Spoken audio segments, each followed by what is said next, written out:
할렐루야, 감사합니다. 오늘 하루 또 하나님 아버지 앞에 나와 찬양과 경배를 올려드릴 수 있게 허락하심을 감사드립니다. 오늘은 사무엘하 17장, 18장 공부하겠습니다. 17장, 18장은 압살롬의 멸망에 대해서 이야기를 하고 있습니다. 17장 1절 아히도벨이 또 압살롬에게 이르되 이제 내가 사람 12,000명을 택하게 하소서. 오늘 밤에 내가 일어나서 다윗의 뒤를 추적하여 그가 고나고 힘이 빠졌을 때에 기습하여 그를 무섭게 하면 그와 함께 있는 모든 백성이 도망하리니 내가 다윗 왕만 쳐 죽이고 모든 백성이 당신께 돌아오게 하리니 모든 사람이 돌아오기는 왕이 찾는 이 사람에게 달렸음이라. 그리하면 모든 백성이 평안하리이다 하니 압살롬과 이스라엘 장로들이 다 그 말을 옳게 여기더라. 네, 아히도벨, 압살롬이 그 아히도벨의 말을 듣습니다. 그래서 왕의 아버지의 후궁들과 동침하게 한 그 사람이 아히도벨입니다. 그 아히도벨이 압살롬에게 사람 12,000명만 자기에게 주면 다윗의 뒤를 추적해서 잠이 들었을 때 다윗을 쳐 죽이면 다윗을 추종하던 백성들이 도망가리라고 이야기를 합니다. 그런데 여기에서 4절에 보시면 압살롬과 이스라엘 장로들이 그 말을 다 옳게 여겼다고 합니다. 이 압살롬은 아들이에요. 그리고 아버지를 쳐 죽이겠다고 하는데 그것을 옳게 여겼다고 이야기를 하는 것을 들으실 수 있습니다. 또 장로들 또한 그것을 좋게 여겼대요. 이 얼마나 비참한 일입니까? 압살롬은 아들이고 또 장로들은 다윗을 추종하며 다윗과 나라를 통치하던 그러한 사람들입니다. 그런데 이 사람들에게 공통적인 것이 사랑이 메말랐다는 거예요. 아들이 아버지에 대한 사랑이 없으며 또 신하들이 왕에 대한 사랑이 메말랐기 때문에 쳐 죽인다고 하는 것도 다 좋게 여긴다고 이야기를 하는 것을 보실 수 있습니다. 5절 압살롬이 이르되 아렉 사람 후세드 부르라. 우리가 이제 그의 말도 듣자 하니라. 후세가 압살롬에게 이르매 압살롬이 그에게 말하여 이르되 아히도벨이 이러이러하게 말하니 우리가 그 말대로 행하랴.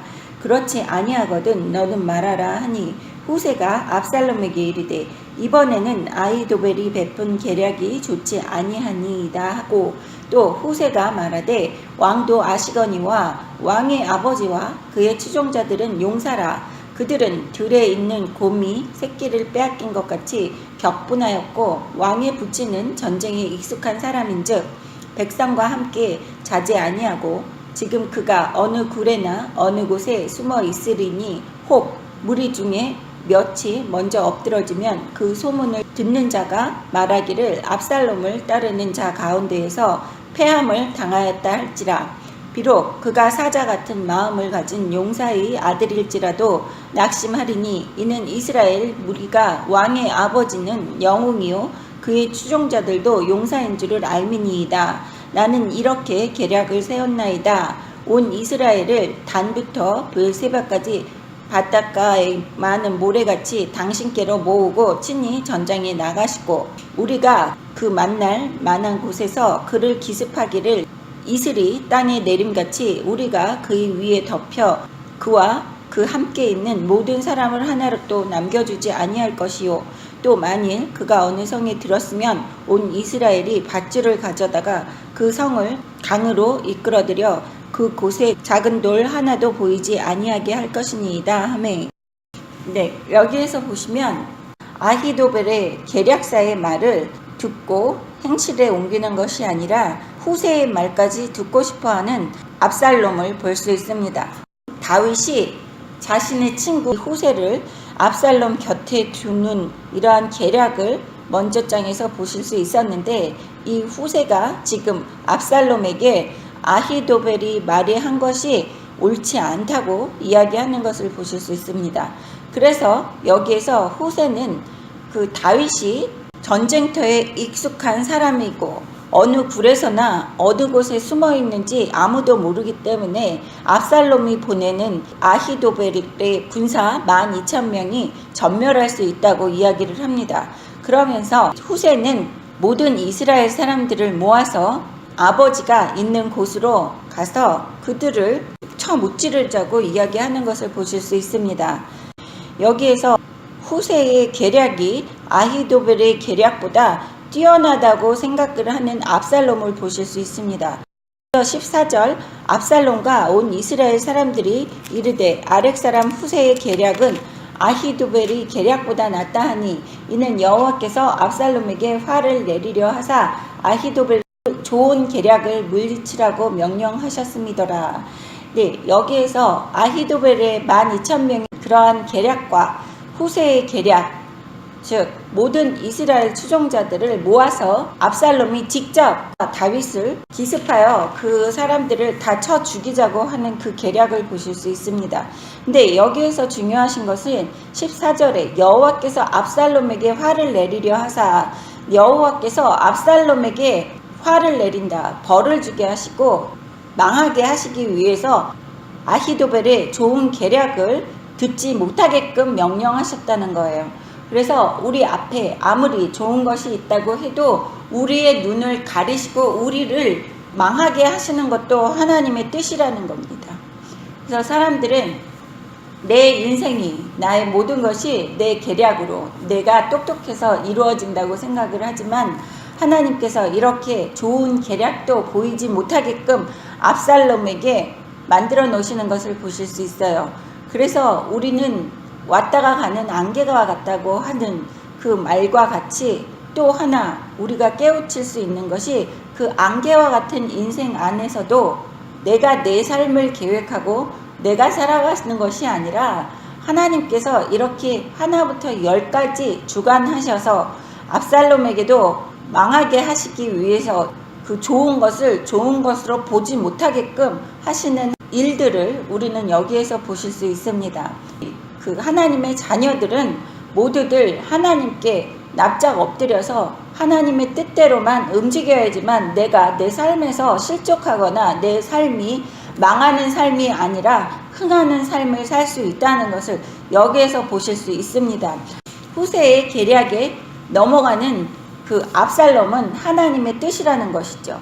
15절 이에 후세가 사독과 아비아달 두 제사장에게 이르되 아히도벨이 압살롬과 이스라엘 장로들에게 이러이러하게 계략을 세웠고 나도 이러이러하게 계략을 세웠으니 이제 너희는 빨리 사람을 보내 다윗에게 전하기를 오는 밤에 광야 나루토에서 자지 말고 아무쪼록 건너가소서 하라. 혹시 왕과 그를 따르는 모든 백성이 몰사할까 하노라 하니라.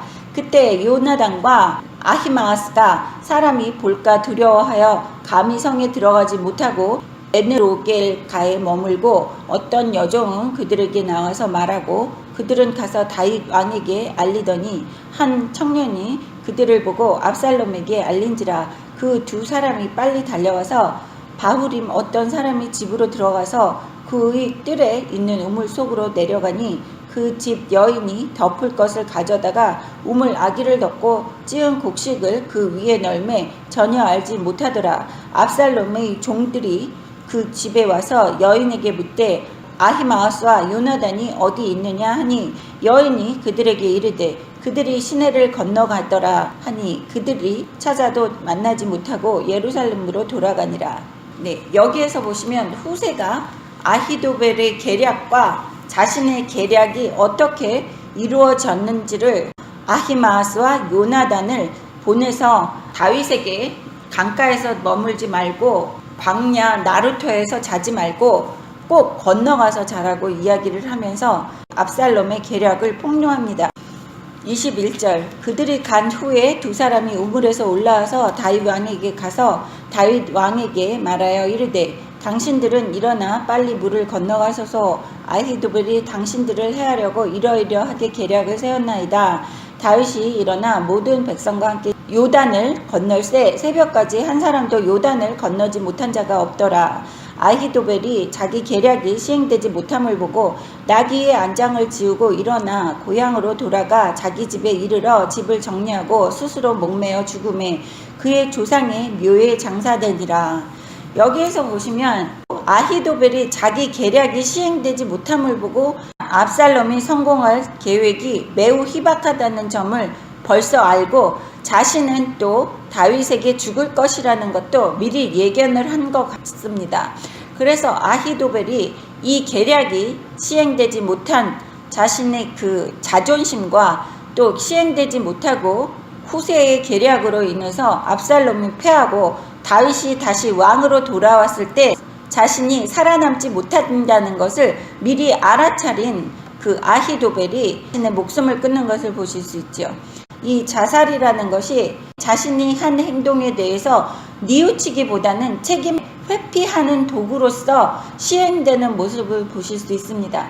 그래서 현재에서도 많은 사람들이 이 세상에서 자살을 하는 사람들이 많아요.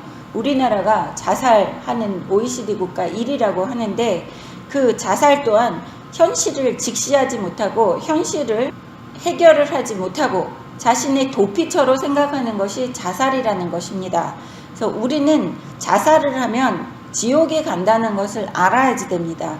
여기 자살을 하는 사람들이 그 일반적인 생각이 자신이 육신을 벗고 죽으면 편안해질 거라고 착각을 해요. 하지만 우리는 육신을 벗고 죽으면 또 하나님께서 주신 우리의 생명을 내 마음대로 결정해서 죽인다고 한다면 이거는 타살이나 마찬가지예요. 내 몸의 주인인 내가 아닌데 마음대로 죽이기 때문에 이거는 살인입니다. 그래서 살인한 사람은 천국에 갈 수가 없어요. 천국에 못 간다는 것은 지옥에 간다는 것입니다. 그래서 절대로 자살을 해서는 안 된다고 제가 말씀드리는 것이고, 요즘 가끔 어떤 교회의 목사님들은 자살을 해도 천국에 간다고 이야기를 하시는 분들이 있어요. 그것은 자살을 한 식구들의 장례식에 가셔서 그 사람들의 마음을 달래준다는 명목하에 거짓말을 하는 주의 종들이라고 하는 사람들이 있습니다. 그 사람을 달래는 것이 목적이 아니라 우리 주의 종들은 지옥에 가는 사람들을 구원해서 천국에 가게 하게끔 하는 것이 우리 주의 종들의 목적입니다. 위로하기 위해서 잘못 가르쳐서 그 집안 사람들이 또 주변에 그 설교를 들은 사람들이 같이 힘들 때 자살을 해도 된다고 생각을 할 수 있다는 것입니다. 그래서 우리 주의 종들은 옳고 그른 것에 대해서 판단을 올바르게 해줘야지 되는 것입니다. 24절, 이에 다윗은 마하나임에 이르고 압살롬은 모든 이스라엘 사람과 함께 요단을 건너니라. 압살롬이 아마사로 요압을 대신하여 군 지휘관으로 삼으니라. 아마사는 이스라엘 사람 이드라라 하는 자의 아들이라. 이드라가 나하스의 딸 아비갈과 동침하여 그를 낳았으며 아비갈은 요압의 어머니 스루야의 동생이더라. 이에 이스라엘 무리와 압살롬이 길르앗 땅에 진치니라. 네, 여기에서 보시면 압살롬이 마하스로 요압을 대신하여 군지휘관을 삼았는데, 마하스라는 사람은 이스라엘 사람 이드라라 하는 사람 나하스의 딸 아비갈과 동침하여 그를 낳았는데, 아비갈은 요압의 어머니 스루야의 동생이라고 이야기를 합니다. 그래서 이렇게 복잡하게 얽히고 얽힌 이 족보의 관계를 이야기를 하는 거예요. 그래서 이스라엘 백성끼리는 서로가 자신들의 형제 자매라는 것입니다. 27절, 다윗이 마하나임에 이르렀을 때에 암몬 족속에게 속한 라빠 사람 나하스의 아들 소바와 로데발 사람 암미엘의 아들 마길과 로글림 길르앗 사람 바르실레가 침상과 대야와 질그릇과 밀과 보리와 밀가루와 볶은 곡식과 콩과 팥과 볶은 녹두와 꿀과 버터와 양과 치즈를 가져다가 다윗과 그와 함께한 백성에게 먹게 하였으니 이는 그들 생각에 백성이 들에서 시장하고 곤하고 목마르겠다 함이더라. 네, 여기에서 다윗이 마하나임에 이르렀을 때 암몬 족속에게 속한 라빠 사람 나하스의 아들 소바와 로데발 사람이 암미엘의 아들 마길과 글로김 길르앗 사람 마르실레가 다윗과 다윗의 백성에게 음식을 후하게 대접하는 것을 보실 수 있습니다. 이 길르앗 사람 바르실레는 다윗을 도와준 공로로 훗날 인정을 받습니다. 이 사람들은 이스라엘 사람들이 아니고 암몬 사람이었어요. 근데 재미있는 것이 24절 25절은 혈족으로 이루어진 이스라엘의 그 사람들이 12지파에서 이루어진 그 이스라엘 백성들끼리는 싸우고 시기하고 죽이고 하는 이러한 모습들이, 특히 압살롬과 다윗 아버지와의 이러한 관계를 볼 수 있는 반면에 27절, 28절, 29절에서는 그 다윗을 대접하는 암몬 사람들을 보실 수 있습니다. 이렇게 다윗을 대접하는 사람들은 결국에 이방 족속이라는 것이죠.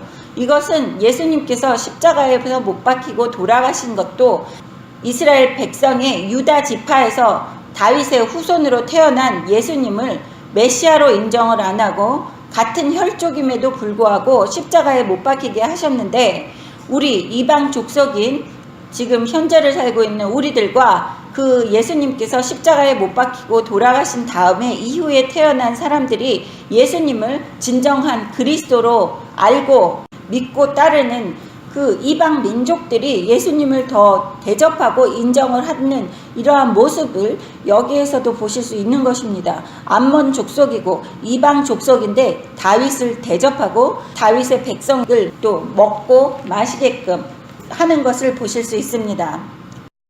18장 1절, 이에 다윗이 그와 함께한 백성을 찾아가서 천부장과 백부장을 그들 위에 세우고 다윗이 그의 백성을 내보낼세 3분의 1은 요압의 휘하에 3분의 1은 스루야의 아들 요압의 동생 아비새의 휘하에 넘기고 3분의 1은 가즈 사람 이때의 휘하에 넘기고, 왕이 백성에게 이르되 나도 반드시 너희와 함께 나가리라 하니 백성이 이르되 왕은 나가지 마소서. 우리가 도망할지라도 그들은 우리에게 마음을 쓰지 아니할 터이요 우리가 절반이나 죽을지라도 우리에게 마음을 쓰지 아니할 터이라. 왕은 우리 10,000명보다 중하시오니 왕은 성읍에 계시다가 우리를 도우심이 좋으니이다 하니라.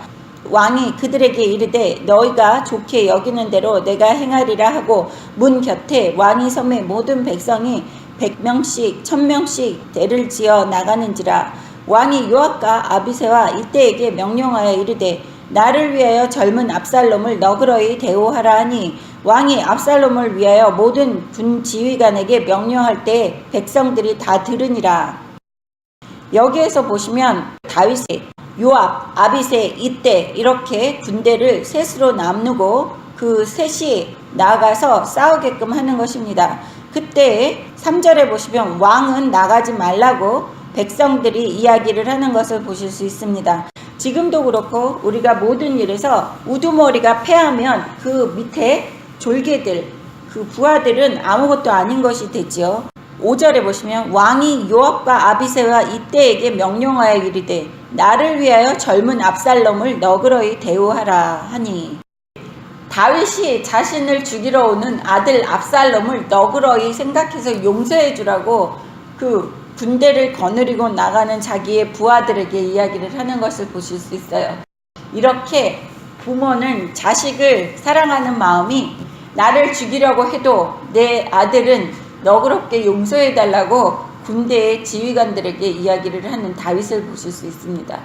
다윗이 자식 사랑이 끔찍하다는 것을 우리는 계속해서 성경을 통해서 볼 수 있었습니다. 맨 처음에 암논이 자신의 딸 베다른 여동생 다말을 강간했을 때에도 아무 소리를 안 하고 묵인하는 다윗을 볼 수 있었고, 또 압살롬이 음모를 꾀하고 자신의 왕자들, 자신의 아들들을 다 죽였음에도 불구하고 압살롬을 죽이지 않았던 그 다윗을 보실 수 있습니다. 근데 여기에서 그 압살롬이 또 도가 지나쳐서 자신의 형제들을 죽인 것으로도 모자라서 아버지를 쳐 죽이려고 하는데 또 다시 자신의 아들 압살롬을 너그러이 대우해달라고 지휘관들에게 명령하는 것을 백성이 다 들었다고 얘기를 해요. 5절에 보시면 모든 지휘관에게 명령할 때 백성들이 다 들으니라.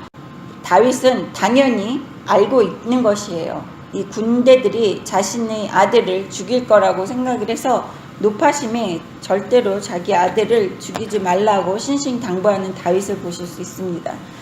6절, 이에 백성이 이스라엘을 치러 들로 나가서 에브라임 수풀에서 싸우더니 거기서 이스라엘 백성이 다윗의 부하들에게 패하매 그날 그곳에서 전사자가 많아 20,000명이 이르렀고 그 땅에서 사면으로 퍼져 싸웠으므로 그날에 수풀에서 죽은 자가 칼에 죽은 자보다 많았더라. 네, 여기에서 보시면 다윗을 치러 왔지만 다윗에게 패배하는 것을 보실 수 있어요. 전사자가 많아서 2만 명이나 죽었다고 합니다. 9절 압살롬이 다윗의 부하들과 마주치니라. 압살롬이 노새를 탔는데 그 노새가 큰 상수리 나무 번성한 가지 아래로 지날 때 압살롬의 머리가 그 상수리 나무에 걸림에 그가 공중과 그 땅 사이에 매달리고 그가 탔던 노새는 그 아래로 빠져나간지라. 여기에서 보시면 이것도 하나님께서 하신 거죠. 압살롬이 다윗의 부하들과 마주치고 압살롬이 노새를 탔대요. 말을 탄 것이 아니라 늙은 노새를 탔다는 것을 보실 수 있습니다. 이것은 압살롬이 얼마나 교만한지를 보실 수 있어요. 말을 안 타고 노새를 탔다는 것은 자신이 압도적인 승리를 장담한 거죠. 그래서 자신이 노새를 타고 있어도 나는 도망갈 일이 없다, 이렇게 교만해 있는 압살롬을 노새를 탔다는 이 단어 하나로 볼 수 있는 것입니다.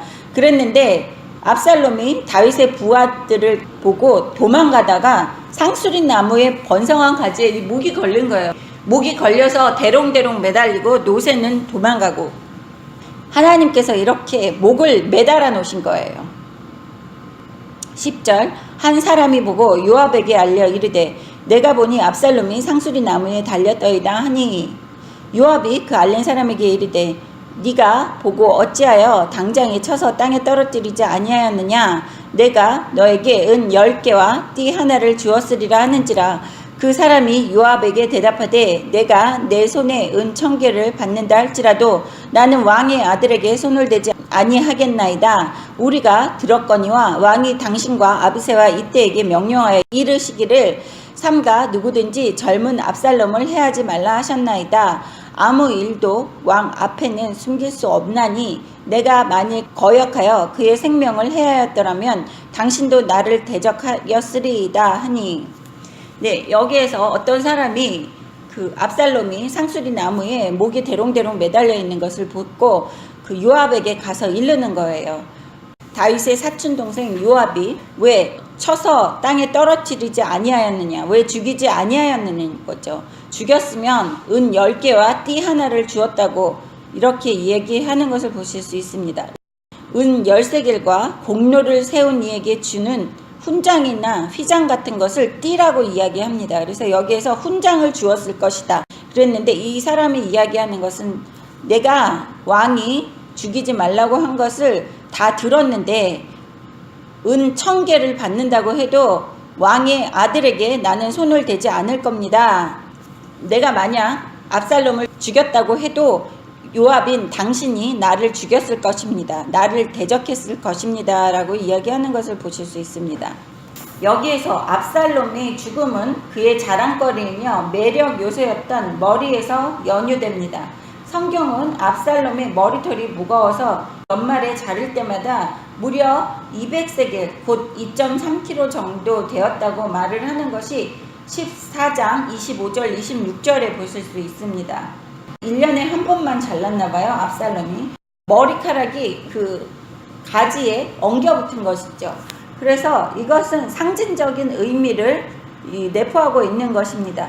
이렇게 교만한 자, 자신의 머리카락이 너무 아름답고 멋있다고 항상 자랑거리이며 자신의 매력의 요소였다고 생각하면서 살던, 교만이 가득해 있었던 압살롬을 자신의 머리카락이 그 나뭇가지에 엉겨붙음으로써 죽음을 맞게 되는 이 압살롬에 대해서 이야기를 하는 것입니다.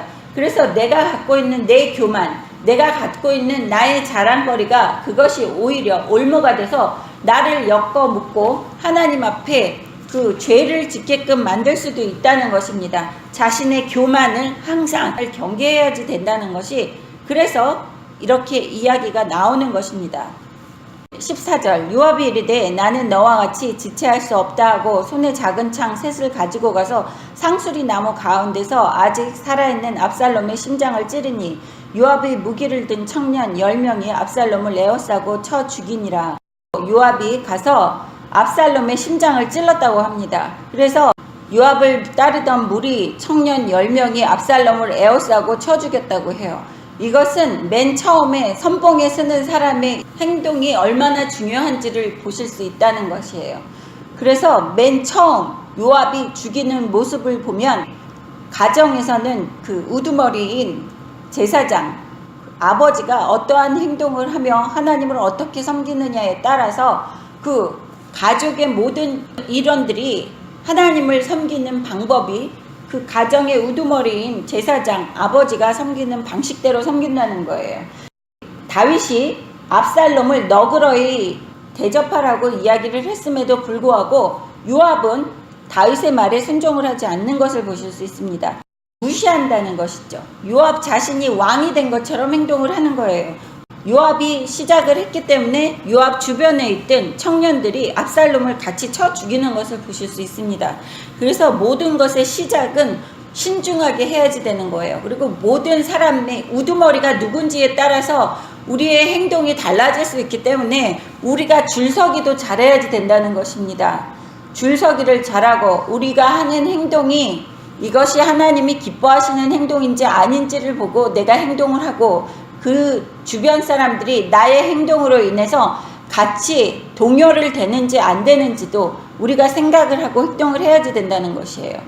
요압은 다윗에게 충성을 다하여 다윗의 간음을 감추기 위해 밧세바의 남편 우리아의 살해를 도모하는데 같이 가담을 하고 우리아까지 죽이는 것을 볼 수 있었습니다. 요압은 막강한 힘을 갖고 있었고 다윗의 명령을 거부하기도 하고 자기 마음대로 이렇게 행동을 하는 사람입니다. 19절 사독의 아들 아히마아스가 이르되 청하건대 내가 빨리 왕에게 가서 여호와께서 왕의 원수 갚아주신 소식을 전하게 하소서. 요압이 그에게 이르되 너는 오늘 소식을 전하는 자가 되지 말고 다른 날에 전할 것이라. 왕의 아들이 죽었나니 네가 오늘 소식을 전하지 못하리라 하고 요압이 구스 사람에게 이르되 네가 가서 본 것을 왕께 아뢰라 하매 구스 사람이 요압에게 절하고 다름질하여 가니 사독의 아들 아히마아스가 다시 요압에게 이르되 청하건대 아무쪼록 내가 또한 구스 사람의 뒤를 따라 달려가게 하소서 하니 요압이 이르되 내 아들아 너는 왜 달려가려 하느냐 이 소식으로 말미암아 너는 상을 받지 못하리라 하되 그가 한사코 달려가겠노라 하는지라. 요압이 이르되 그리하라 하니 아히마아스가 들길로 다름질하여 구스 사람보다 앞질러 가니라. 때에 다윗이 두 문 사이에 앉아 있더라. 파수꾼이 성 문 위층에 올라가서 눈을 들어보니 어떤 사람이 홀로 달려오는지라. 파수꾼이 외쳐 왕께 아뢰매 왕이 이르되 그가 만일 혼자면 그 입에 소식이 있으리라 할 때에 그가 점점 가까이 오니 파수꾼이 본즉 한 사람이 또 달려오는지라. 파수꾼이 문지기에게 외쳐 이르되 보라 한 사람이 또 달려온다 하니 왕이 이르되 그도 소식을 가져오느니라. 파수꾼이 이르되 내가 보기에는 앞선 사람의 다름질이 사독의 아들 아히마스의 다름질과 같으니이다 하니 왕이 이르되 그는 좋은 사람이니 좋은 소식을 가져오느니라 하니라. 아히마스가 외쳐 왕께 아뢰되 평강하옵소서 하고 왕 앞에서 얼굴을 땅에 대고 절하며 이르되 왕의 하나님 여호와를 찬송하리로소이다. 그의 손을 들어 내 주 왕을 대적하는 자들을 넘겨주셨나이다 하니 왕이 이르되 젊은 압살롬은 잘 있느냐 하니라. 아히마아스가 대답하되 요압이 왕의 종 나를 보낼 때 크게 소동하는 것을 보았사오나 무슨 일인지 알지 못하였나이다 하니 왕이 이르되 물러나 거기 서 있으라 하매 물러나서 서 있더라. 구스 사람이 이르러 말하되 내 주 왕께 아랠 소식이 있나이다. 여호와께서 오늘 왕을 대적하던 모든 원수를 갚으셨나이다 하니 왕이 구스 사람에게 묻되 젊은 압살롬은 잘 있느냐? 구스 사람이 대답하되 내 주 왕의 원수와 일어나서 왕을 대적하는 자들은 다 그 청년과 같이 되기를 원하나이다 하니 왕의 마음이 심히 아파 문 위층으로 올라가서 우니라. 그가 올라갈 때에 말하기를 내 아들 압살롬아 내 아들 압살롬아 차라리 내가 너를 대신하여 죽었다면 압살롬 내 아들아 하였더라. 네, 여기에서 보시면 구스 사람이 요압에게 절하고 다름질하여 가는데 두 번째 22절에 사독의 아들 아히마아스가 요압에게 자신도 구스 사람의 뒤를 따라 달려갈 수 있도록 허락하라고 이야기하는 것을 보실 수 있습니다. 그랬더니 요압이 이야기하는 것이 왜 달려가려고 그러느냐, 이 소식으로 말미암아 너는 상을 받지 못한다. 달려가려고 하지 말고 다른 나라에 가라고 하는 것이죠. 근데 그가 한사코 달려가겠다고 이야기를 하는 것을 보실 수 있습니다. 여기에서 보면 도착할 때 구스 사람보다 아히마아스는 죽을 힘을 다해서 좋은 이야기를 먼저 해주고 싶었던 이 아히마아스의 마음을 볼 수 있습니다. 29절에 왕이 이르되 젊은 압살롬은 잘 있느냐 이렇게 얘기했을 때 아히마아스는 알고 있으면서도 모른다고 이야기하는 것을 보실 수 있어요. 그래서 사람은 때를 가려서 이 때가 어느 때인지를 알아서 행동을 해야지 된다는 것입니다. 아히마아스는 알면서도 그 왕의 상심할 것을 알고 있기 때문에 자신은 모른다고 이야기를 해요. 근데 먼저 떠났던 구스 사람이 아히마아스보다 늦게 도착을 하는 것이죠. 그 늦게 도착한 구스 사람은 왕에게 압살롬이 죽었다고 이야기를 하는 것과 더불어서 여기에서 뭐라 그래요? 가슴을 아예 오벼 파는 이야기를 합니다. 아주 저주를 퍼붓지요. 그 왕을 대적하는 자들은 다 청년과 같이 되기를 원하나이다 하니 눈치가 너무 없는 구스 사람을 볼 수 있어요.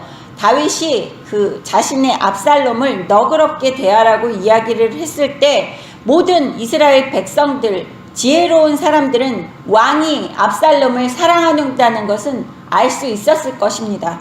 근데 여기 그 아히마아스는 그것을 알고 있기 때문에 압살롬이 죽었다는 이야기를 안 해주는 반면에 구스 사람은 아랑곳하지도 않고 왕을 대적하는 사람들은 다 압살롬처럼 죽었으면 합니다 라고까지 그 다윗의 마음을 긁어놓는 것을 보실 수 있어요. 그래서 33절에 보시면 그가 위층으로 올라갈 때 내 아들 압살롬아, 내 아들 압살롬아, 차라리 내가 너를 대신하여 죽었다면 압살롬 내 아들 하였더라. 네, 얼마나 부모가 자식을 사랑하는가 하면 이렇게 왕이었던 다윗이 자신이 쫓김을 당하고 자기를 죽이려고 했던 압살롬이 죽었다는 소리를 듣고 이렇게 슬퍼하면서 차라리 내가 죽고 네가 살았으면 하는 그러한 고백을 하는 것을 보실 수 있습니다. 지금 현재 몇천 년 전이든지 지금 현재든지 모든 부모들은 이렇게 자식에 대해서 사랑하는 마음이 끔찍하게 있습니다. 이러한 고백을 다윗의 입에서 듣는 것을 우리는 여기를 읽으면서 반성을 해야지 돼요. 요즘 말세를 살아가고 있는 지금 요즘 현 시대에는 물론 모든 부모들은 그렇지 않겠지만 자식보다 자신을 더 아끼는 이러한 말세에 살고 있는 것이 우리들의 현실입니다. 자식을 죽이고 또 자식을 학대하고 하는 부모들이 너무 많이 있어요. 근데 여기 다윗 왕은 자식을 사랑하는 마음이 이렇게 흘러넘치는 이 사랑을 보실 수 있습니다. 그것이 하나님께서 우리를 사랑해서 독생자 아들 예수를 십자가에 못 박히게끔 하시면서까지 우리를 구원하시는 하나님의 사랑을 조금이나마 여기에서 엿볼 수 있는 모습입니다.